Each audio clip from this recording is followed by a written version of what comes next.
नमस्कार, मैं हूं आपके साथ सुमित अवस्थी और इस वक्त आप देख रहे हैं अपना फेवरेट डिबेट शो हम तो पूछेंगे। दुनिया का कोई मजहब हिंसा नहीं सिखाता। जन्म से लेकर अपनी विकास यात्रा के दौरान तमाम धर्मों ने अपनी कुरीतियों को खत्म किया है। ईसाइयों ने खुद को कोड़े से पीड़ा पहुंचाने वाले नियम फ्लैजिलेशन को छोड़ दिया। जैन धर्म को मानने वालों ने हट को छोड़ा। बुद्ध ने तो वीणा के तारों को ज्यादा कसने पर टूटने का उपदेश ही दे डाला। हिंदू धर्म ने सती प्रथा, बाल विवाह, जाति प्रथा को कानून बनाकर दफन कर दिया और विधवा विवाह जैसे प्रगतिशील कदम उठाए। लेकिन जीव हत्या को पाप बताने से सहमत होने के बावजूद, हिंसा को खराब मानने पर 100% सहमति के बावजूद इस्लाम मानने वालों का बड़ा तबका अब भी कुर्बानी के साथ खड़ा है। अल्लाह को प्यारी है कुर्बानी, ऐसा दावा कर स्वस्थ बकरे की बलि देने की परंपरा करीब 1400 साल पुरानी है। लेकिन क्या बदलते वक्त के साथ क्या मानवतावादियों को अपनी कुरीतियों से पार नहीं पाना चाहिए? ये बड़ा और अहम सवाल है। आज हम तो पूछेंगे कि क्या बकरे की कुर्बानी पर रोक की मांग को सिर्फ सियासी चाल से जोड़कर देखना जायज है? सवाल नंबर 2 जो आज हम पूछेंगे कि क्या बकरे की कुर्बानी पर रोक इस्लाम में दखल देने की कोशिश है? और सवाल नंबर 3 जो आज हम पूछेंगे कि क्या सियासी फायदे के लिए कुर्बानी पर विवाद को तूल दिया जा रहा है? अब की बार कुर्बानी पर वार, और इन सवालों पर बात करेंगे बड़े पैनल के साथ। लेकिन उसके पहले दिन भर के घटनाक्रम पर यह नजर।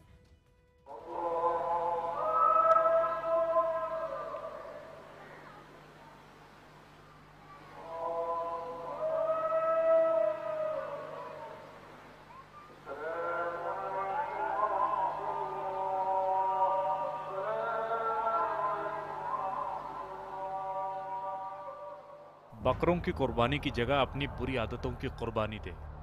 बकरीद पर जानवर की कुर्बानी 3 तलाक की तरह ही बुरी परंपरा है। इस दिन कुर्बानी की वकालत करने वालों का जनता को बहिष्कार करना चाहिए। बकरीद के दौरान कुर्बानी इस्लाम में सुन्नत है।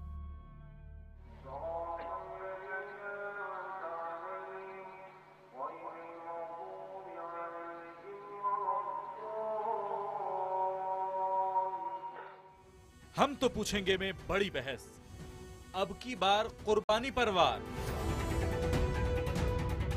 जो भी समाज में कुरीतियां हैं, समाज में कलंक हैं, हिंदू परंपरा में सती प्रथा थी और सती प्रथा को जब बंद किया तो बहुत बड़ा विरोध हुआ था, लेकिन सती प्रथा बंद हो गई।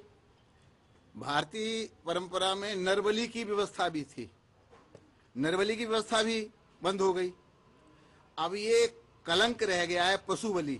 बकरा ईद हो चाहे कोई और ईद हो, चाहे हिंदू वाली हो, कोई मुसलमान वाली हो, उससे कोई लेना नहीं, बकरा ईद से नहीं, पशु बलि। अब पशु बलि चाहे हिंदू करता है चाहे मुसलमान करता है, अपराध है। वो बेजुबान लोग हैं, उनकी हत्या करना ठीक नहीं है। कोई पशु बलि नहीं कहा जा सकता इसे, ये कुर्बानी है और ये मजहब का एक जो है पार्ट है। मुस्लिम राष्ट्रीय मंच की तरफ से जारी एक अपील ने खास समुदाय को चिंता में डाल दिया है। इस्लामी साल के ईद उल जुहा माह की 10वीं, 11वीं और 12वीं तारीख को खुदा की राह में जानवरों की कुर्बानी दी जाती है।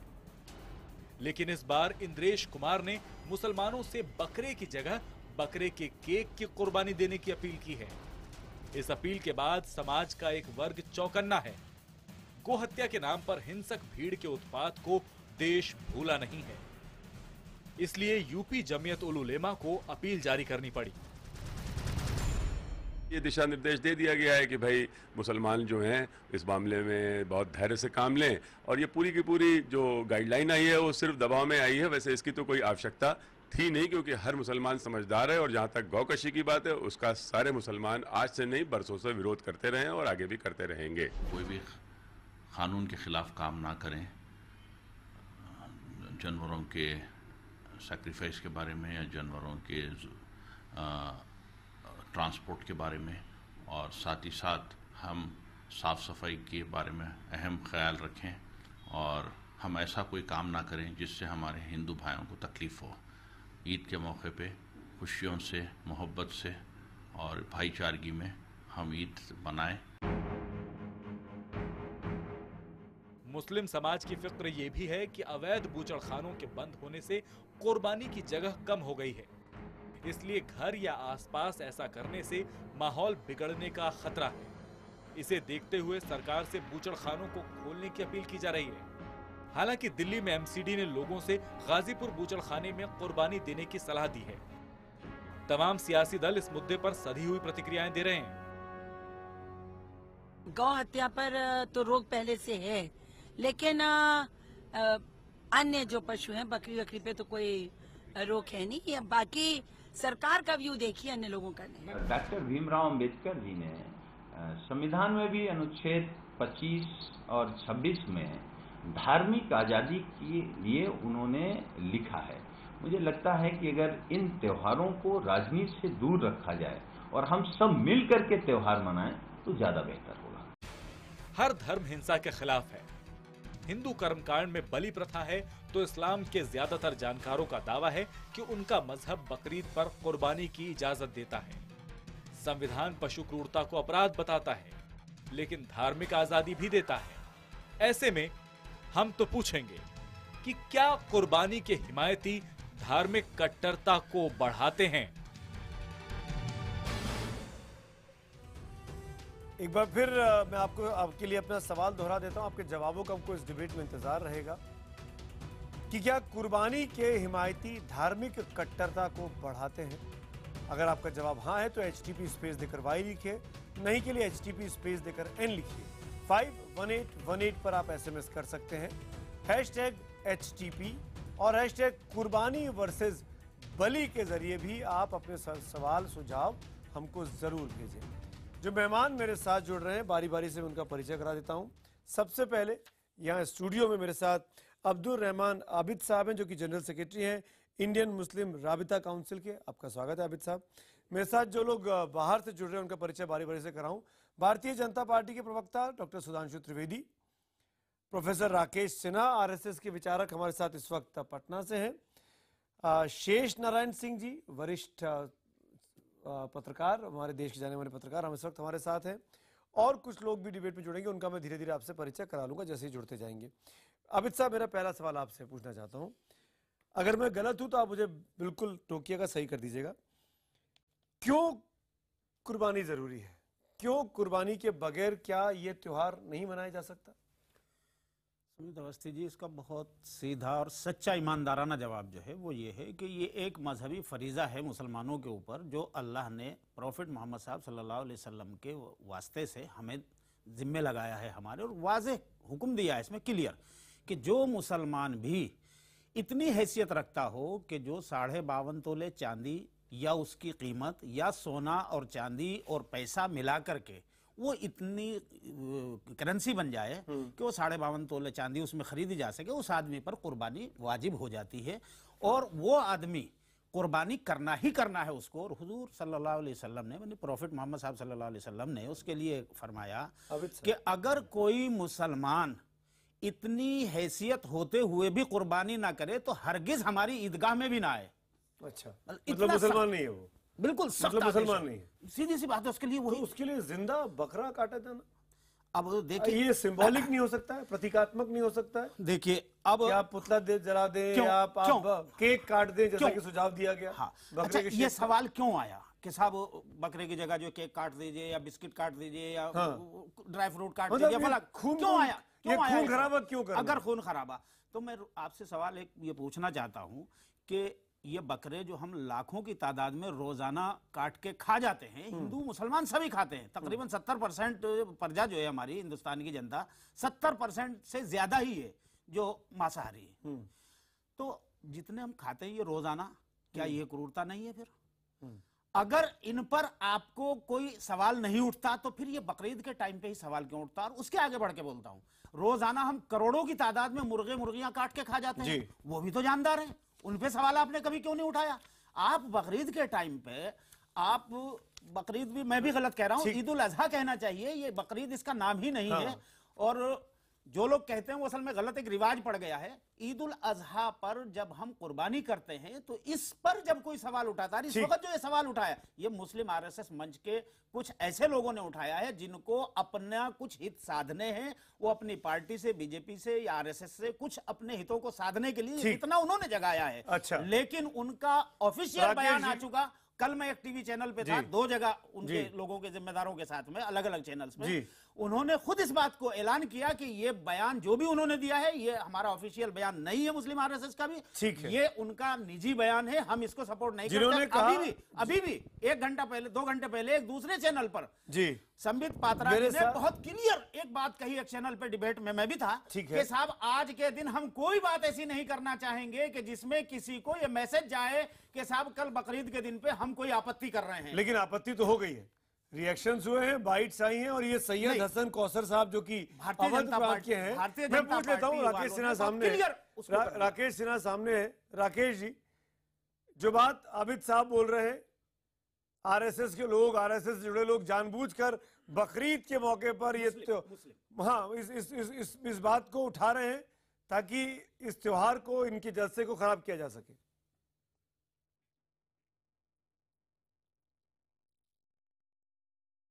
राकेश जी, सामान्यतः आरएसएस धार्मिक मामलों में हस्तक्षेप नहीं के बराबर करता है जी। हिंदू धर्म में भी जब सुधार की बात आती है, 3 बातों को धर्माचार्यों के ऊपर छोड़ा जाता है। धर्म संसद के निर्णय के आधार पर आरएसएस काम करता है। लेकिन मैं यहाँ 2 बातें कहना चाहता हूँ।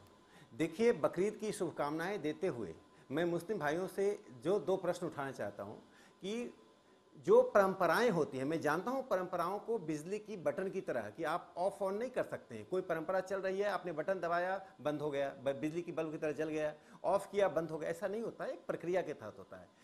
राष्ट्रीय मुस्लिम मंच ने जो सलाह दी है, इंद्रेश कुमार जी ने जो सलाह दी है, वास्तव में धर्म के सुधार की सलाह है। अच्छा। कि धर्म का आप संदर्भीकरण कीजिए। जो मध्य युग में जो बात सच थी वह आज आधुनिक युग में भी सच हो, ऐसा नहीं होता है।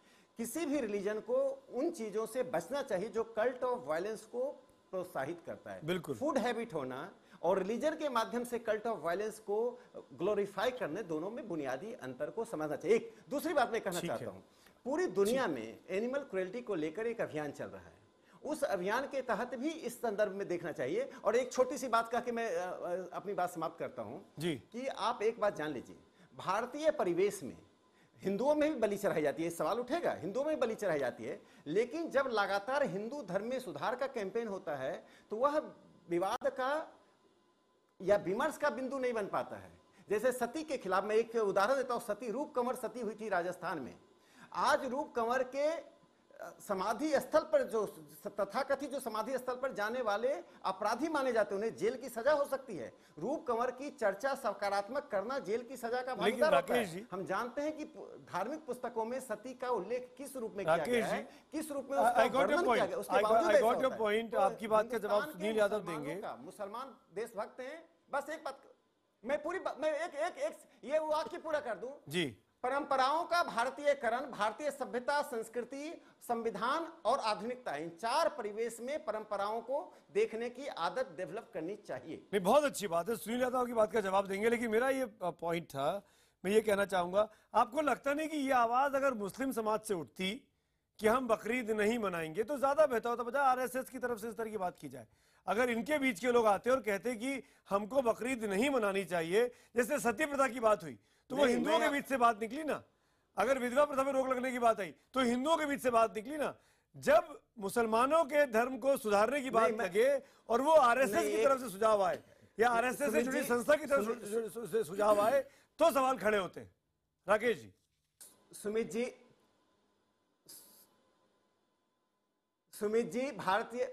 जी मैं इसका उत्तर दे देता हूं। भारतीय सभ्यता, भारतीय परंपरा की एक बहुत अच्छी खूबी है कि सती के ऊपर अगर एमजे अकबर लिखते थे तो हमने नहीं पूछा कि एमजे अकबर की जाति और धर्म क्या था। एमजे अकबर संडे के एडिटर थे।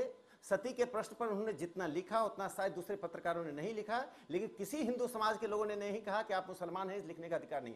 पारसी के विषय में मुसलमान बोलेगा, मुसलमान के विषय में हिंदू बोलेगा, हिंदू के विषय में क्रिश्चियन बोलेगा। ये इसी को वास्तव में सकारात्मक बहुत ठीक है। सांस्कृतिकवाद कहते हैं। ठीक है। इससे यदि आप मुखर होते हैं तो फिर आप बहुत सांस्कृतिकवाद की बात मत कीजिए।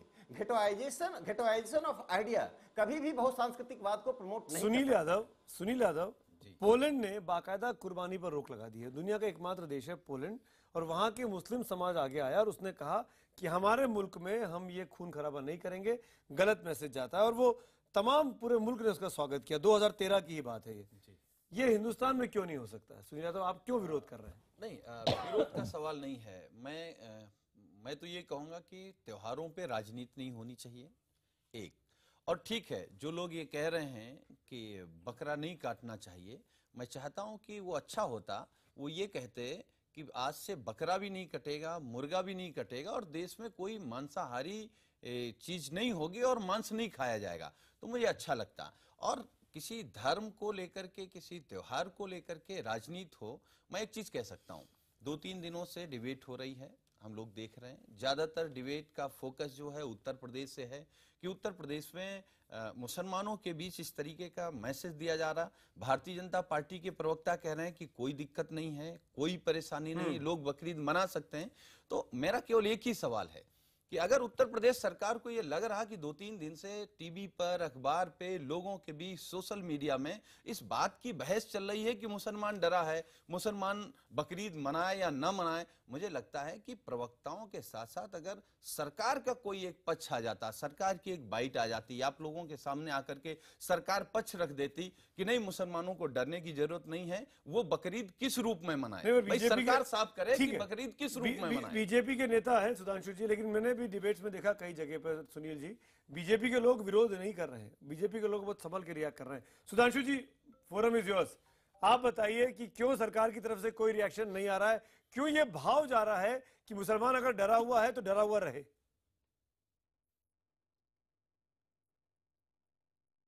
देखिए, सरकार की तरफ से स्थिति बिल्कुल स्पष्ट है। कहीं पर कोई सफाई देने की आवश्यकता हो तब तो दिया जाए। हम किसी भी धार्मिक मामले में कोई हस्तक्षेप नहीं कर सकते। जो भी धर्म, जो मत संप्रदाय अपनी परंपरा से मनाना चाहे वो मनाए। जहां तक कुरीतियों का प्रश्न है, या किसे कहना चाहिए, मैं ज्यादा बेटर वर्ड ये यूज करूंगा कि उसको समकालीन प्रासंगिकता देना, यानी कंटेम्परेरी कॉन्टेक्स्ट में उसको बदलने का प्रश्न है, तो ये उस धर्म संप्रदाय को अपने अंदर से ही करना होगा। देखिए, मैं कोई इस्लामिक मामलों का जानकार नहीं, मगर फिर भी मैं इतना ही कहना चाहूंगा, जो आपने अभी सुमित जी प्रतीक की बात कही थी, जहां तक मेरी जानकारी है तो वो बेटों की कुर्बानी दी गई थी। उन बेटों की ही कुर्बानी देने की याद करने के लिए होता है कि बकरे को लाकर पहले आप पालते हैं, फिर उसके बाद कुर्बानी देते हैं। तो प्रतीक तो आपने वहीं पे ले लिया था, तो प्रतीकात्मक ही था ना, वो रियल तो नहीं है। इसका अर्थ ये हुआ कि जब एक बार प्रतीक बना है तो वह परिवर्तन होता। और अंत में एक बात मैं और कहना चाहूंगा सुमित जी, ये बकरे की बलि की प्रथा, जैसा अभी राकेश सिन्हा जी ने कहा, हिंदू धर्म में भी थी, ओरिजिनली तो हिंदू धर्म में थी। ये बकरा शब्द आपने प्रयोग किया सर, अभी भी है कामाख्या मंदिर और कई ऐसे मंदिरों में आज भी दशहरे के आसपास बलि होती है। सुनिए तो मैं बात कह लूं सुमित जी, एक बड़ा ही फेमस संस्कृत का श्लोक है भर्तरी के नीति शतक का कि अश्वम नैवम गजम नैवम व्याघ्रम नैवम नैव चा अजह पुत्रा बलिम दद्यात दैवो दुर्बल घात का। ये दैवो दुर्बल घात का आपने खूब सुना होगा। ये पूरा श्लोक ये है कि ना कभी घोड़े की बलि बहुत कम दी जाती है जी, हाथी की नहीं दी जाती है, शेर की तो कभी नहीं दी जाती है, बेचारे बकरे की ही बलि दी जाती है। ऐसा लगता है कि भाग्य भी दुर्बल को सताता है। इसका मतलब बकरे की बलि की परंपरा तो यहां बहुत पहले से कहीं ना कहीं ये भी कोऑप्टेड होगी जी। तो इसलिए मेरा ये मानना है, परिवर्तन प्रकृति का नियम है, तो यह मत संप्रदाय को अपने में से तय करना होगा। ठीक है कि यदि हम देखिए, मैं एक वाक्य और कहना चाहूंगा, जो एनिमल क्रूएल्टी की बात पे जो जलीकट्टू का विरोध करते थे, वो इस विषय के ऊपर शांत रहते हैं, तो फिर लगता है कि विषय सामाजिक सुधार नहीं बल्कि एक विशेष राजनीतिक विचारधारा को पोषित देश है। आप जलीकट्टू का मामला भी उठाइए ना, किसने मना किया है?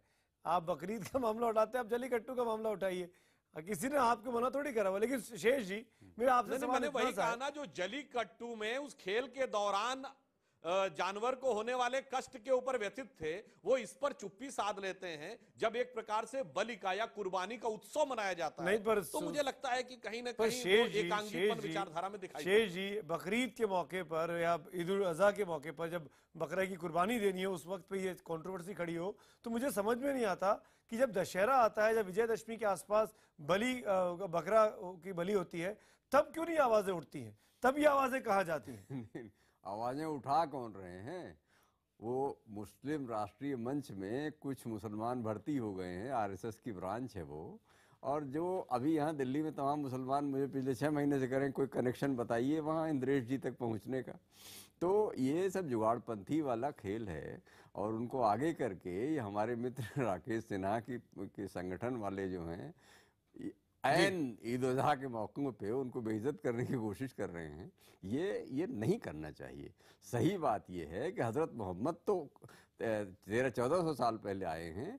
हज़रत इब्राहीम ने अपने बेटे की कुरान में जिक्र है, हदीसों में मेंशन्ड है। हज़रत इब्राहीम उसके 2000 साल पहले 2000 BC के आसपास का है, और तब से ये ट्रेडिशन है।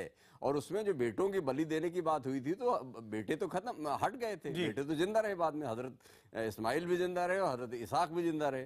तो असली खेल ये है, वहाँ तो भेड़ा आ गया था। तो वो कुर्बानी अगर वो दे रहे हैं, और सवाल ये है कि या तो आप पशुओं के प्रति क्रूरता, क्रूएल्टी वगैरह की जो बहसें हैं, ये मिसप्लेस्ड नहीं है। धर्म के बारे में कि हमारे यहाँ सत्यनारायण कथा है, सत्यनारायण कथा में जितना झूठ है, मुझे तो नहीं लगता दुनिया में कहीं बोला जाता है। सुधांशु बेहतर बताएंगे। और उसको हम जस्टिफाई करते फिर रहे हैं। और वो मुसलमान लोग, अगर वो कुर्बानी उनके यहाँ ट्रेडिशन है, तो आज उनके ऐन त्योहार के दिन जो खुशी का त्योहार माना जाता है, उसमें तरह तरह के सैयद हसन कौसर मेरे साथ है, मैं उनका रिएक्शन ले लेता हूँ। ये शगुफा उन्होंने छेड़ा है। अवध प्रांत के राष्ट्रीय मुस्लिम मंच के नेता हैं हसन कौसर साहब। कौसर साहब, आपको मेरी आवाज आ रही है? हसन कौसर, सैयद हसन कौसर, आप मुझे सुन पा रहे हैं? जी। अरे जनाब, क्या हो गया? क्यों कुर्बानी का विरोध कर रहे हैं आप? क्यों अच्छे मौके पर एक कंट्रोवर्सी को हवा दी जा रही है राष्ट्रीय मुस्लिम मंच से? ऐसा नहीं है। कुर्बानी का विरोध जो कर रहे हैं, का विरोध इसलिए कर रहे हैं कि ये जो कुर्बानी है, जो जनाब इब्राहिम ने जनाब इस्माइल की कुर्बानी दी, उस कुर्बानी की जगह पर दुम्बा आ गया। और दुम्बे के आने के बाद जनाब इब्राहिम ने जब खुदा से कहा कि परवरदिगारा, क्या तूने मेरी इस कुर्बानी को कबूल नहीं किया? तो जनाब इब्राहिम से खुदा ने कहा कि मैंने तुम्हारी इस कुर्बानी को एक अजीम कुर्बानी के लिए महसूस कर लिया है। उसके बाद, इस कुर्बानी के बाद से आप ये देखिए कि किसी भी मतलब जनाब इब्राहिम के बाद दोबारा जनाब इब्राहिम ने भी इस प्रथा को जो है तो दोबारा नहीं किया है। जनाब इब्राहिम के बाद जनाब इस्माइल है, उन्होंने इस कुर्बानी को जो है तो दोबारा नहीं किया। जनाब इस्माइल के बाद खुद मोहम्मद साहब ने हज के मौके के अलावा इसको नहीं किया है। तो जितने भी इमाम या पैगंबर गुजरे हैं, उन्होंने इस कुर्बानी को हज के मौके के अलावा नहीं किया है। तो जब इन्होंने नहीं किया और उसको हम कर रहे हैं, तो जाहिर सी बात है कहीं ना कहीं हम जो है तो कुछ कमी कर रहे हैं। रहा सवाल ये, आप रहिए मेरे साथ, कौसर साहब रहिए, एक लाइन का रिएक्शन, एक लाइन आबिद साहब एक लाइन का रिएक्शन। अगर आपको इल्म नहीं है तो आप क्यों ये इल्जाम लगा रहे हैं कि हजरत मोहम्मद सल्लल्लाहु अलैहि वसल्लम ने एक हज के अलावा कभी कुर्बानी नहीं की? आप तो हमेशा हर साल कुर्बानी किया करते थे, और एक अपनी तरफ से करते थे और एक उम्मत की तरफ से भी करते थे। आप जो है पता नहीं कहां से पढ़ के आए हैं, किस किताब से और किस हवाले से आप बैठ के बयान कर रहे हैं। सारी उम्मत के उलमा इस बात को मानते हैं कि भाई हुजूर ने हमेशा कुर्बानी की है। आबिद साहब, कौसर साहब, आप दोनों रहिए मेरे साथ, डिबेट को आगे बढ़ाऊंगा। हेडलाइंस का वक्त हो रहा है।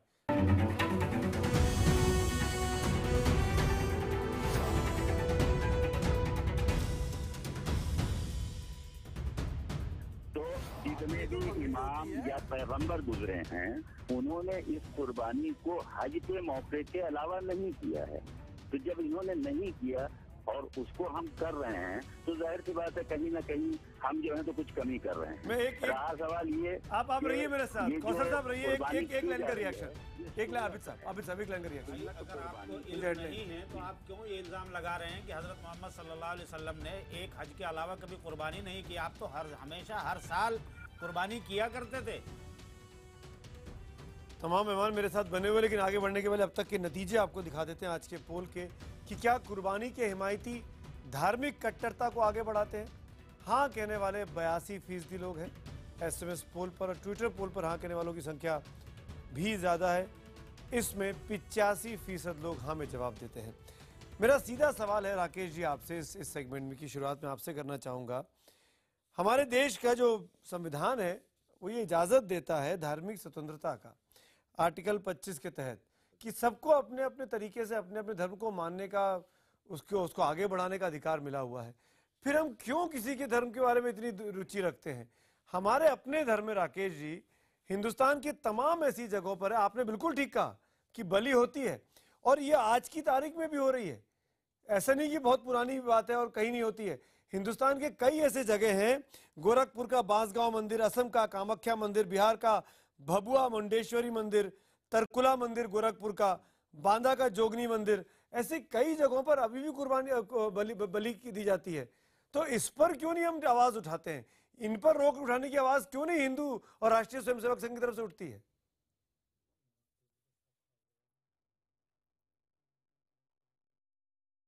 सुमित जी, आपके प्रश्न में ही उत्तर छिपा हुआ है। 50 और 60 के दशक में जितनी बलि दी जाती थी, जितनी संख्या मंदिरों की ऐसी थी, क्या उसमें कमी नहीं आई है? कमी का अनुपात इतना अधिक है जिसकी कल्पना 50-60 के दशक में नहीं की जा सकती थी। मेरा प्रश्न दूसरा है। आपने ठीक कहा, संविधान सभी धर्मों को समान रूप से अपनी परंपरा के अनुसार अपने धर्म को इजहाद करने का, मनाने की आज़ादी देता है, लेकिन साथ साथ संविधान कुरीतियों को, कुपरंपराओं को, और एक सार्वभौमिक मूल्य होता है।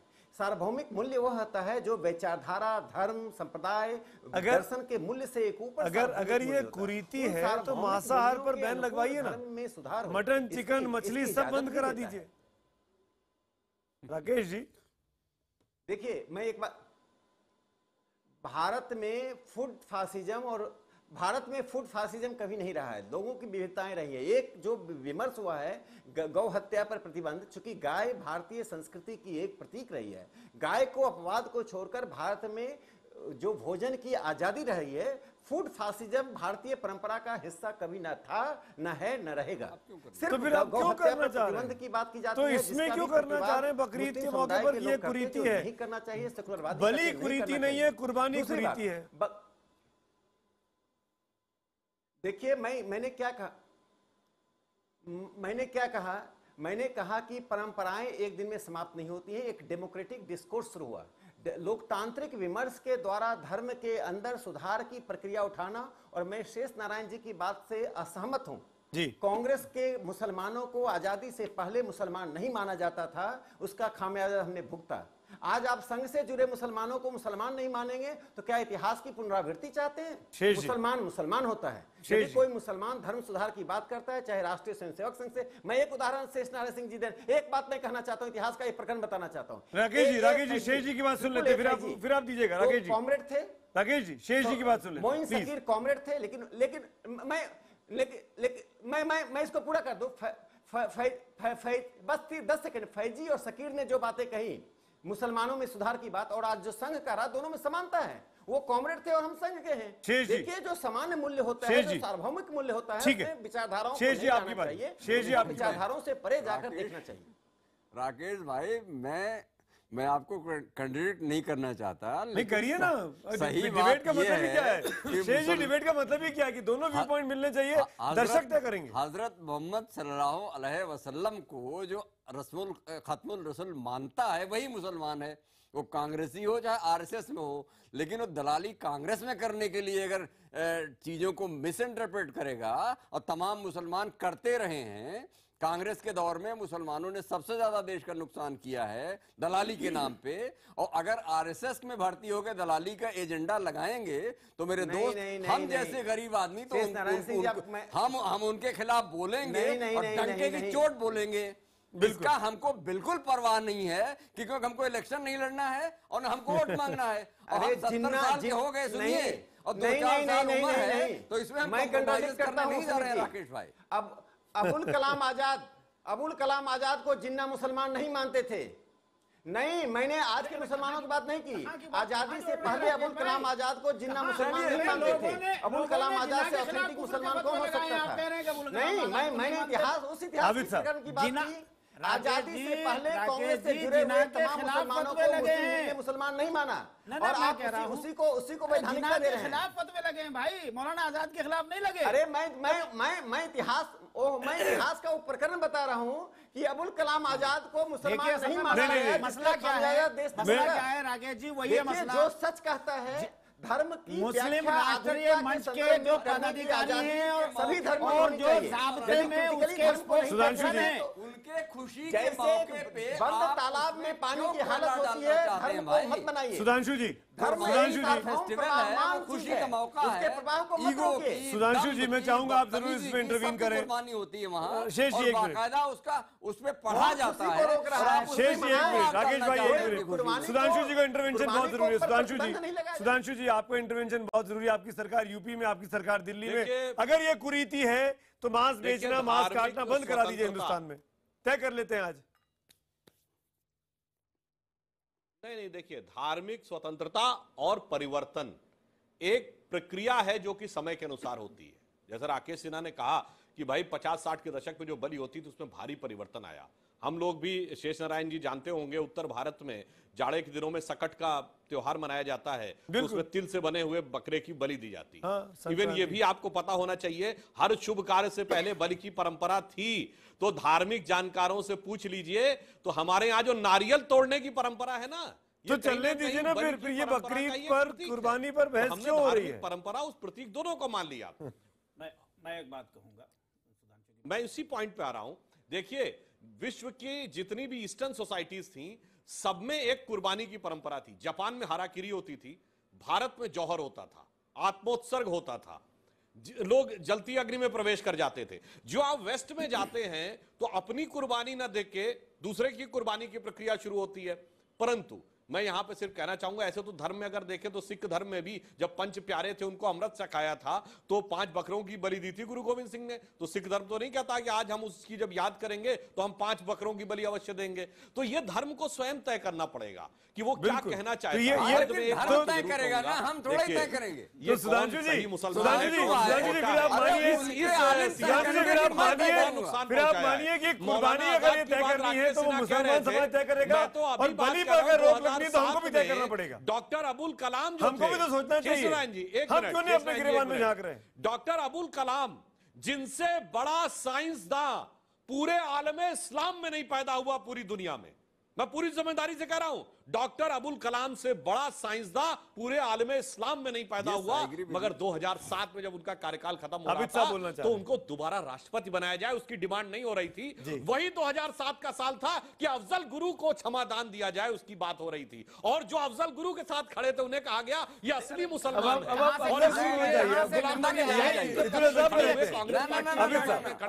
अबुल कलाम के पक्ष में नहीं। सुधांशु जी, 2 बातें सुन लीजिए। एक बात तो ये कि जैसे अभी राकेश सिन्हा कह रहे थे कि साहब कुरीति का उन्होंने शब्द इस्तेमाल किया। राकेश जी, क्या आप कुर्बानी जैसे पवित्र हमारे एक मजहबी फरीजे को आप इसे कुरीति समझते हैं? और अगर आप कुरीति समझ करके इसको डिबेट कराना चाहते हैं तो हमें इस पर सख्त आपत्ति है। दूसरी बात, मैं एक बहुत क्लियर ये कहूं, इस्लाम में 2 तरह की चीजें होती हैं, मान्यताएं 2 तरह की हमारे यहाँ। एक वो है जो उसूली है, जो कुरान में है और मोहम्मद सल्लल्लाहु अलैहि वसल्लम की हदीस में है, या मोहम्मद सल्लल्लाहु अलैहि वसल्लम जो है उनको करके बता गए, दिखा गए, हुक्म दे गए। वो उसूली चीजें हैं हमारी। उसूली चीजों में इस्लाम में कोई चेंजिंग नहीं कर सकता, कितना भी बड़ा मौलवी हो, मुफ्ती कोई हो, बदलाव नहीं काजी हो सकता। उसूली चीजों में नहीं हो सकता। दूसरी चीजें होती हैं जो वक्तन फवक्तन कुछ आती रहती है, जाते रहती है। 3 तलाक में हो सकता है, वो उसूली नहीं था। तलाक पे जो है, जब उस पे 3 तलाक के मामले में वो लंबी हो जाएगी, फिर वही एक जुमला मैं कहूंगा। 3 तलाक के मामले में ये है कि कोई मौलवी उसको सपोर्ट इसलिए नहीं, ये नहीं करके कहता कि भाई ये होना चाहिए, लेकिन अगर हो जाता है तो उसके असर को सब कबूल करते हैं। ठीक है, ये एक बात मैं ये कह रहा हूं राकेश भाई, अगर हम ईद जैसे मौके पर ये सब बातें, वो मुस्लिम राष्ट्रीय मंच के प्रवक्ता नहीं है जिन लोगों ने ये बात कही, इसको समझिए, उन्होंने अपने हितों को साधने के लिए, मेरे साथ नारायण जी कह रहे हैं, अपने हितों को साधने के लिए, कुछ वसूल करने के लिए, भाई सत्ता हमें है, कौसर वाले लोग हैं। कौसर साहब जवाब दीजिए, अपने उल्लू साधने के लिए अपॉर्चुनिटी साधना है। उसके लिए जो है ऐसी अनर्गल बातें कर रहे हैं जिसको उन्हीं के मंच ने, हसन जो कौसर सरकारी प्रवक्ता है यासिर जिलानी, कल 2 चैनल पे मेरे साथ थे, उन्होंने बिल्कुल इसको कंडेम हसन किया, कौसर, डिनाई कर हसन दिया। कौसर जवाब दीजिए, हसन कौसर जवाब दीजिए, हसन कौसर, हसन कौसर, क्या मुझे सुन पा रहे हैं? हसन कौसर संयोजक है अवध प्रांत के राष्ट्रीय मुस्लिम मंच के। आपको मेरी आवाज आ रही है कौसर साहब? नहीं, फोन लाइन में दिक्कत है, कुछ लखनऊ में है, वो फंसे हुए ट्रैफिक में। राकेश सिन्हा, लेकिन आप जवाब देना चाहेंगे आबिद साहब का? आबिद साहब साफ कह रहे हैं कि त्योहार का मौका है, पवित्र मौका है, और कैसे आप इसको कुरीति बता रहे हैं? हाँ, मैं देता और मेरा भी आपसे काउंटर क्वेश्चन यही है कि भाई बलि पे भी तो रोक लगा दीजिए ना, फिर उसके बारे में हम लड़ाई छेड़ते हैं। तो पहले तो मैं बकरीद के मौके, देखिए बकरीद के मौके पर मुसलमान भाइयों को मैं शुभकामनाएं देता हूं, लेकिन मैं आपको एक बात समझ लीजिए, यही सभ्यताई प्रश्न है जिससे डिबेट से हम भागते रहे हैं।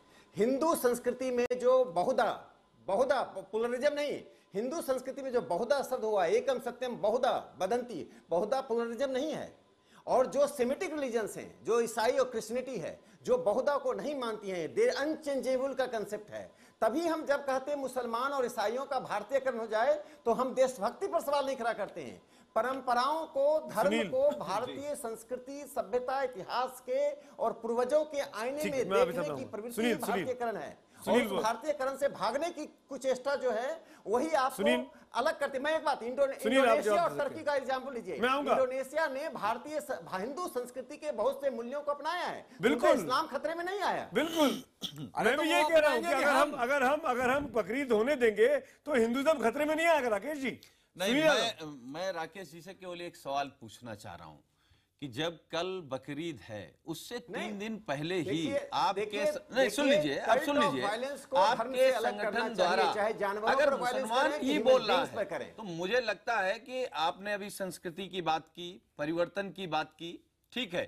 हम अगर परिवर्तन की बात करेंगे तो कल त्योहार हो जाए, उसके बाद हम आप सब लोग मिल करके मुसलमान भाइयों के बीच बैठ करके कि हम कौन सा बदलाव चाहते हैं। हम एक ही देश में रह रहे हैं, एक जैसे हैं, एक गांव में रहते हैं, एक मोहल्ले में रहते हैं, तो हम कौन सा बदलाव चाहते हैं। और अगर बदलाव चाहते हैं तो हमको अपनी भी संस्कृति बदलनी पड़ेगी।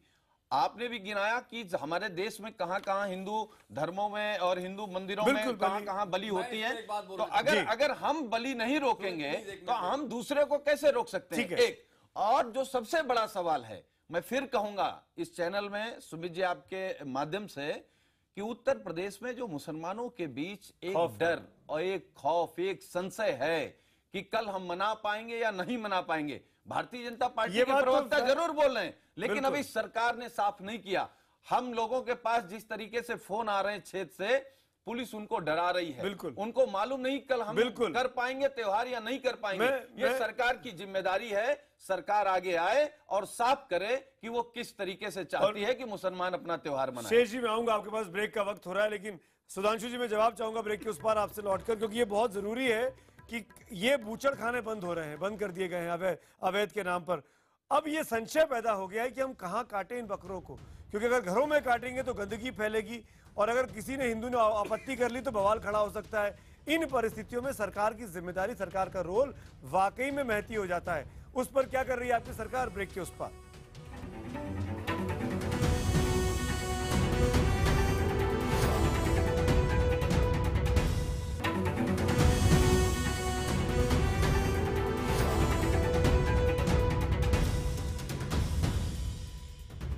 हम आगे बढ़े उसके पहले इस आखिरी सेगमेंट में अब तक के नतीजे देख लेते हैं कि क्या कुर्बानी के हिमायती धार्मिक कट्टरता को बढ़ाते हैं।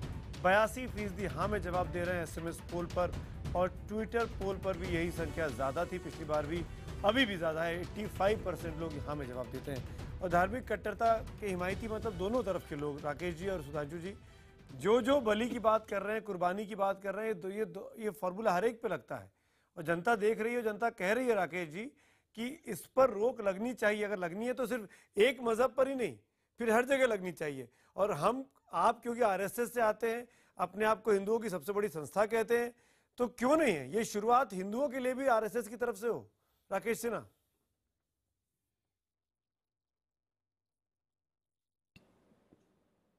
देखिए, मैं सुमित जी आपको बता दूं कि राष्ट्रीय स्वयंसेवक संघ ने धर्म का प्रगतिशीलता के लिए उपयोग किया है, चाहे अनटचेबिलिटी हटाने का काम हो, सामंतवाद से लड़ने का काम हो, मंदिरों में प्रवेश का कार्य हो। तो मैं यही कहना चाहता हूं, मैंने पहले भी कहा, परंपराएं पुराने समय से होती हैं, उन समय के साथ उसमें बदलाव चाहिए। परिवर्तनशीलता और अपरिवर्तनशीलता, इसकी जो लड़ाई है, यह एक सभ्यताई लड़ाई है। एक बात बताइए, हिंदू समाज में भी करना चाहिए। कोई हिंदू समाज में भी कुछ कुछ अजीब सी चीजें जो समझ में नहीं आती आज की जनरेशन को। राकेश जी, जैसे जैसे मृत्यु भोज होता है, 10 दिन तक 13 दिन तक घर के अंदर शुद्धि नहीं होती है किसी की मृत्यु के बाद, उस पर भी सवाल खड़े होते हैं। आज की जनरेशन उस पर भी सवाल खड़े होती है। तो क्या उस पर भी बदलाव होने की जरूरत है? उस पर भी मंथन होना चाहिए? क्या वो भी कुरीति का हिस्सा है?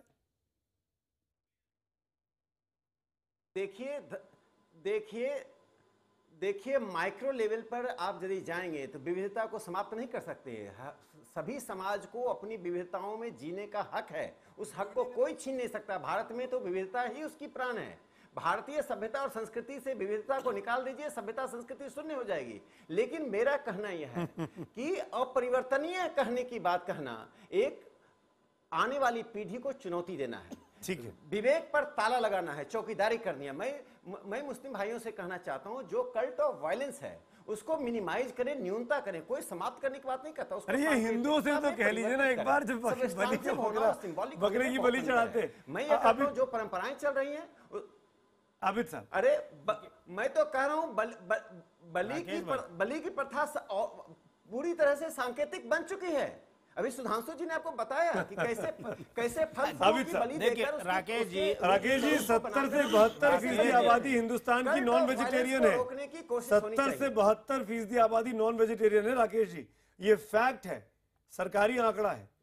राकेश आबिद साहब और कौसर साहब। राकेश जी, मैं हैसियत मुसलमान के, देखिए छोड़ दीजिए, कड़वाहटों में नहीं जाते आज। अच्छा डिबेट चल रहा है, बदलना नहीं चाहते। देखिए राकेश जी, मानते हैं और गाय को मैं आप ही के लिए ज्यादा जोर देके आपका नाम बार बार इसलिए दे रहा हूँ कि आप सुने इस बात को जो मैं कहने जा रहा हूँ।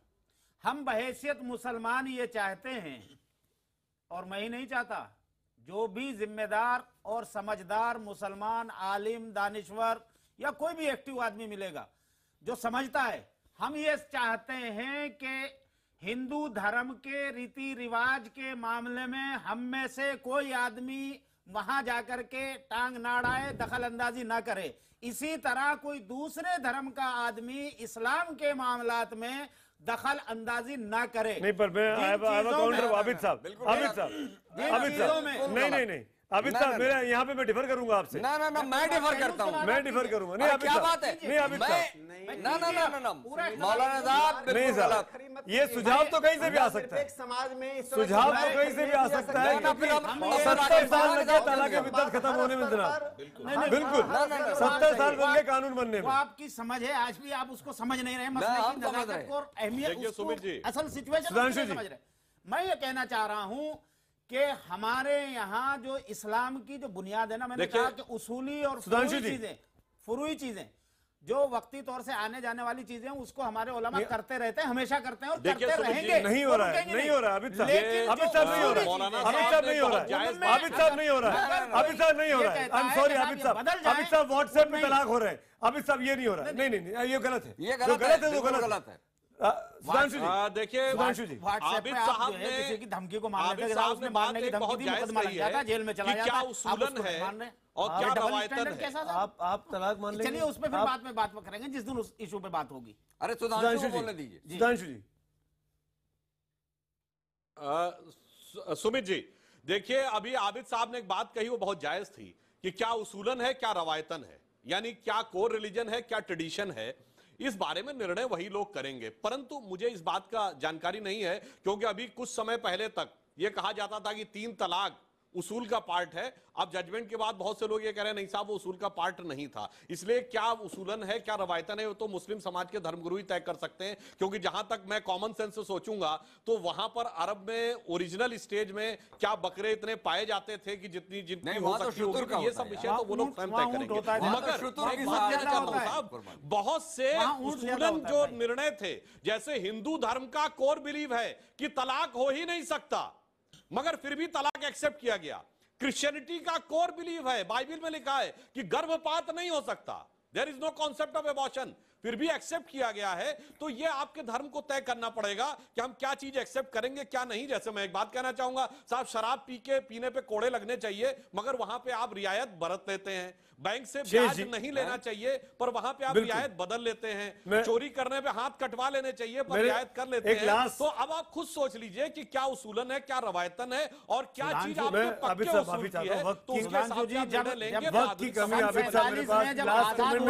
जब वायदा जो हुआ था, जिन चीजों पे कॉमन कानून बनाने का मायदा हुआ था, हम उन पर आज भी एग्री और रहेंगे। और जिन चीजों के लिए हमें हमारा वायदा ये हुआ था कि इनको आप अपने मजहब के एतबार से करेंगे, आप क्यों आगे बढ़ना चाहते हैं? शेष जी डिबेट के आखिर में शिवेश जी पूरी चर्चा का सार, उसका निचोड़ निर्णायक जज के तौर पर आपका क्या है? उसका पूरी चर्चा का निचोड़ ये है कि एक तो ये हर धर्म को, हिंदू धर्म और इस्लाम के चीजों को सबको समझने का पूरा मौका मिलना चाहिए, और उसमें इनका मौलाना की बात बिल्कुल गलत है कि आप उसमें दाखिल मत होइए। दाखिल होने को मना नहीं कर रहा। पूरी बात सुनो मियां, दूसरी